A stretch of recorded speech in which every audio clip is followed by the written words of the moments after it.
An acidified solution of potassium chromate, so CrO4 2 minus, was layered with an equal volume of amyl alcohol when it was shaken after addition of 1 ml of 3% H2O2. So basically you are treating it with what? H2O2. A blue alcohol layer was obtained. What is obtained?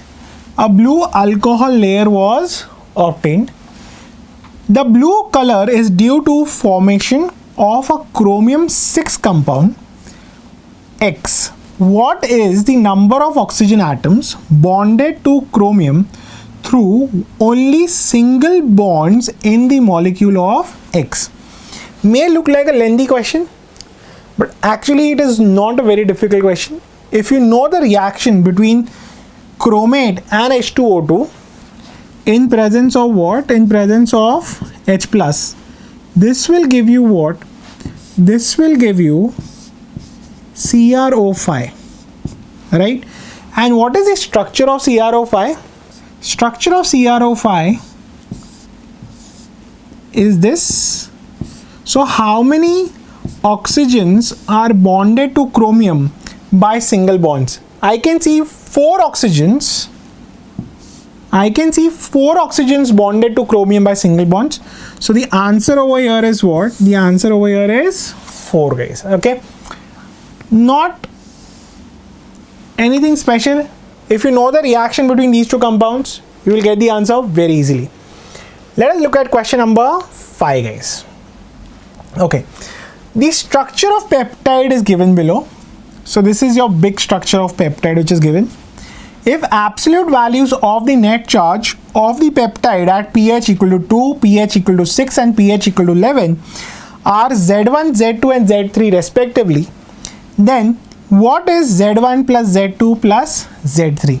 So we have to take the absolute values. We don't have to look at negative and positive, right?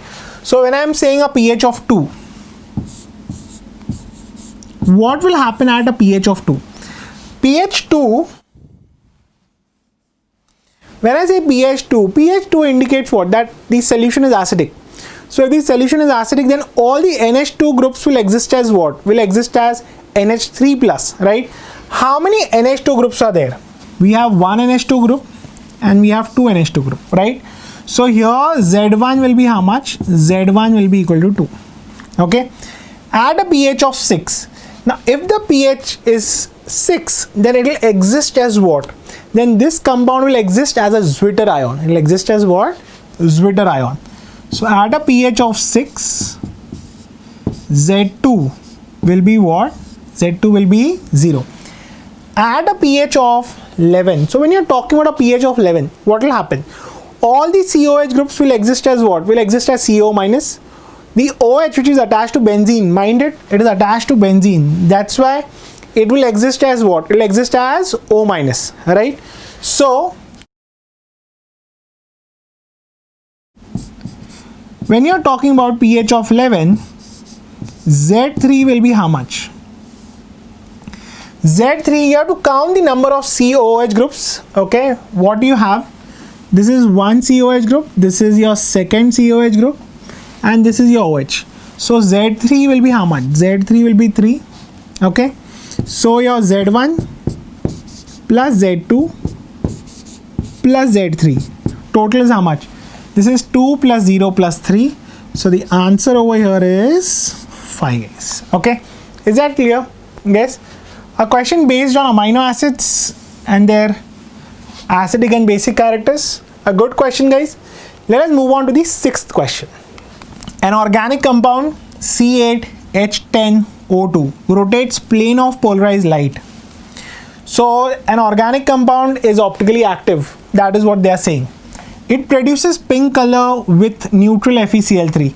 So if it is producing pink color with FeCl3, then what? Then it should have a benzene ring attached to what? It should have a benzene ring attached to OH. So this is there in my molecule, that is for sure. Now what is left? I am left with 2 carbon atoms on the side. Okay, so what will I do? I'll attach one carbon. I'll take the other carbon as CH3. Okay, there's one oxygen left, so I'll put one oxygen over here. Okay, I'll put a H, I'll put a OH. Is this optically active? Is there a chiral carbon?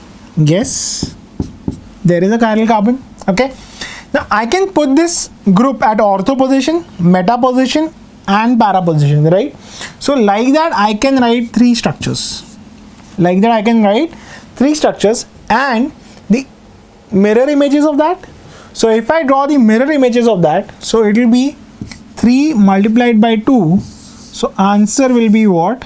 Answer will be 6, guys. Okay, so answer to the sixth question is 6, guys. Okay, let us move on to the next section. Okay, that is section